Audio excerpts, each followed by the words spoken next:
نے اس حیرت انگیز معاملے کی تفتیش کے لیے قبرستان جا کر اس لڑکی کی قبر کھودی تو واقعی اس کے تابوت میں اس کی لاش نہ تھی، بلکہ اس کے بجائے وہ مسلمان عالم مقطع صورت وہاں دھرے ہوئے تھے جن کو مکے میں دفن کیا گیا تھا۔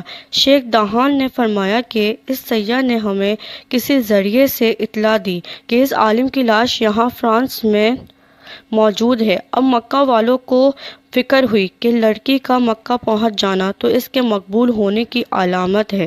اس کے مقبول ہونے کی وجہ بھی معلوم ہو گئی ہے، مگر اس عالم کا مکے سے کافرستان پہنچ جانا کس بنا پر ہوا، اس کے مردود ہونے کی وجہ کیا ہے، اس کی بیوی سے پوچھنا چاہیے۔ چنانچہ اس کے گھر گئے اور دریافت کیا کہ تیرے شوہر میں خلاف اسلام کوئی بات تھی؟ اس نے کہا کچھ بھی نہیں، وہ تو بڑا ہی غازی اور قرآن پڑھنے والا